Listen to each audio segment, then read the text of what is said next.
ایک واقعہ لکھا، اس میں سچائی کتنی ہے لیکن ہے سبق آموز، کہ ایک شخص تھا، اس کے بارے میں اداروں میں یہ بات چلی کہ یہ آدمی ہے تو ادارے کا فرد لیکن ہے غیروں کا ایجنٹ. اس کے پیچھے لوگ لگا دیے گئے کہ دیکھو کہ یہ آدمی واقعی غیروں کا ایجنٹ ہے اور غیروں کے لیے کام کر رہا ہے. تو جب بہت کچھ دیکھا تو پتہ لگا کہ کچھ ایسی چیز نظر نہیں آئی. ریٹائر ہو گیا. دوسرا بھی ریٹائر ہو گیا کہ اس کے پیچھے مخبری کر رہا تھا، تفتیش کر رہا تھا، جاسوسی کر رہا تھا. دونوں چائے پہ بیٹھے تو اسے پوچھا کہ تو پتہ ہے ہمیں تمہارے پیچھے تمہارے بارے میں تحقیق کر رہا تھا. کہا مجھے پتا ہے، مجھے پتا ہے.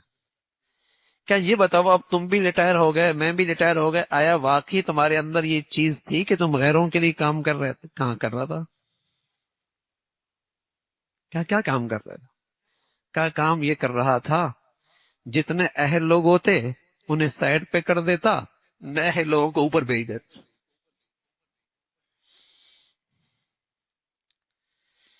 اہل لوگوں کو نہیں راستہ رکاوٹ بن جاتا، اور جو نہ اہل ہوتے انہیں اوپر بھیج دیتا. تو کسی قوم کی بربادی کے لیے کافی ہے نا. خائن بھیج دو، لٹیرے بھیج دو، یا نااہل بھیج دو، کسی قوم کی بربادی کے لیے کافی ہے. اور میرے عزیزو، اس وطن عزیز میں کس چیز کی کمی ہے؟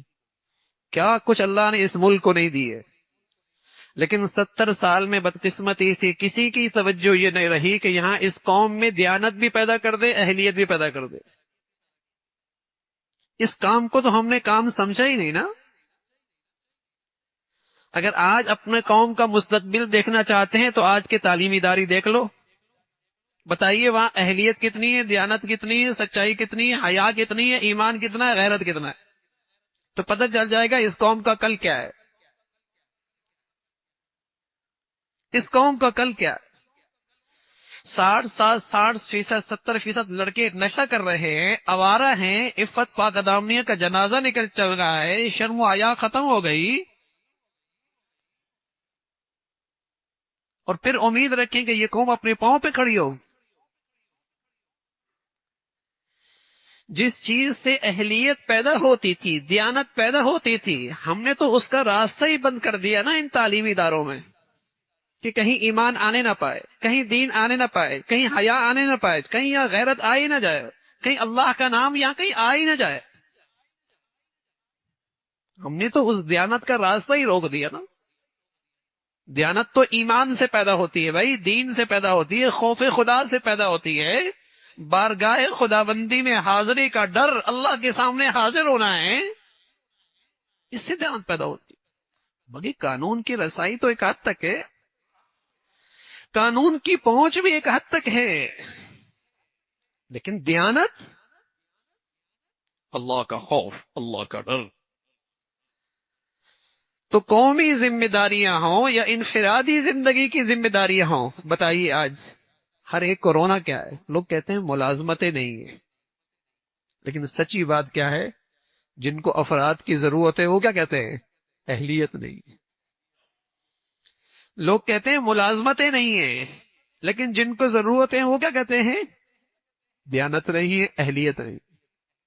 دیانت نہیں ہے، اہلیت نہیں. اگر یہ دو جوہر آج کسی کے پاس موجود ہو، مارکیٹ میں اس کے لیے جگہ بہت،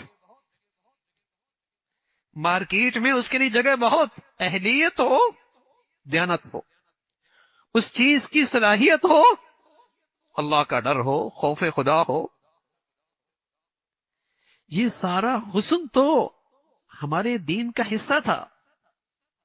کہ مسلمان تو ہوتا ہی دیندار تھا، دیانت دار ہوا کرتا تھا. اللہ کے نبی صلی اللہ علیہ وسلم فرمایا کرتے تھے آیت المنافق ثلاث، منافق کی 3 نشانیاں ہیں: اذا حدث کذب واذا وعد اخلف واذا اؤتمن خان. منافق ایسا ہوتا ہے، بات کرے جھوٹ بولے، وعدہ کرے خلاف ورزی کرے، امانت رکھوائی جائے، امانت دی جائے، خیانت کر.